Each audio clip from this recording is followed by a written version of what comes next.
Now we have a very important personality, Mr. Mattias Martinsson. He's been, in fact, a very vibrant investor in Pakistan and represents, in fact, Tundra Founders and still remains one of large investor in Pakistan stock market. I would request Mr. Matthias to share his experience and perspective when it comes to investment in Pakistan. Okay. Thank you very much for that introduction, and thank you very much for inviting me. I am one of the founders of Tundra Fonder, who is a Swedish asset manager with a focus on sustainable investments in listed companies of low income and lower middle income countries.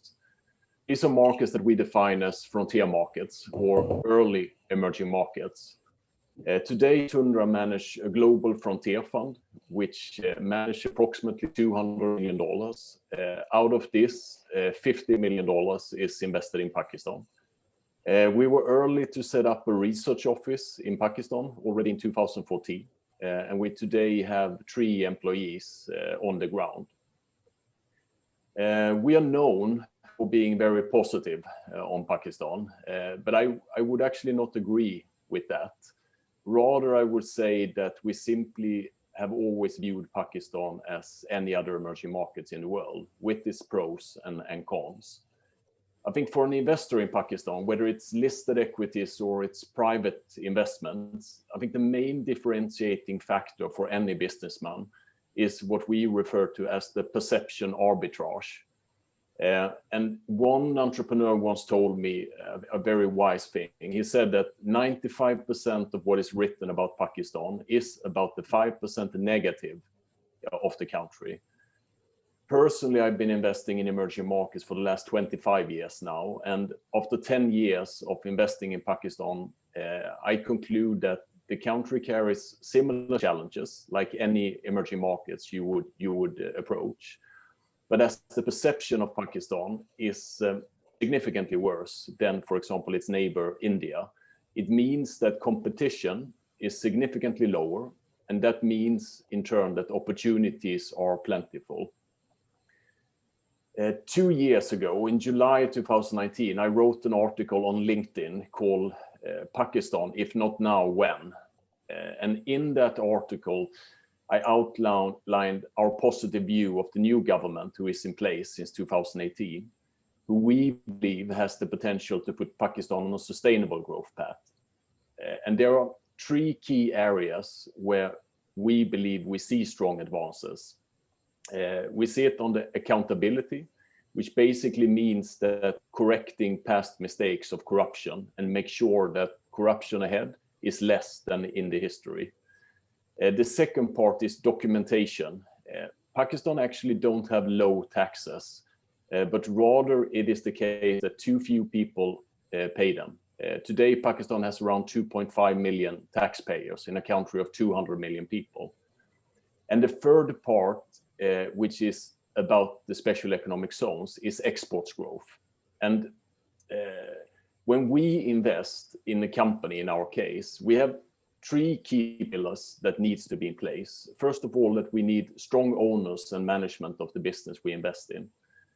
The second is that there needs to be a structural growth component. We need to see that whatever the company is involved in will grow faster than the economy as a whole for the next decade. And the third part, which is very important, is societal benefits. We want to invest in companies whose success is also good for the country where they operate.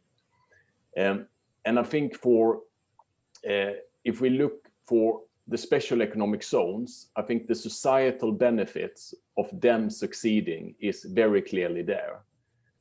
I think you as potential investors can be very confident that the government will do everything they can to make sure that you succeed if you invest in Pakistan.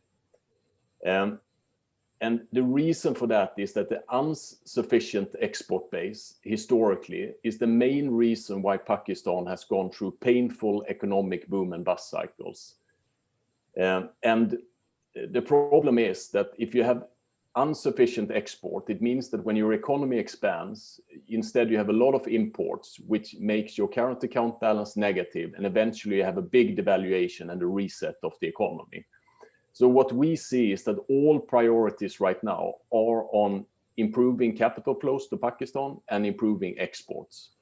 And if Pakistan succeeds with growing its export base the way it has done for the last 2 years, I think the country might be able to be on a growth path that we historically have seen India at. So I think when you, as investors, look at Pakistan today, I think you still have the opportunity to use that perception arbitrage that we did when we started investing in Pakistan. You can still invest in an area where most foreign investors are still too afraid. They're still too concerned about the past. And provided that we don't see significant political hurdles ahead, I believe that such an investment will be a very wise decision. So thank you very much again for inviting me. And as you can see, you have my contact details if there are any questions now or later on.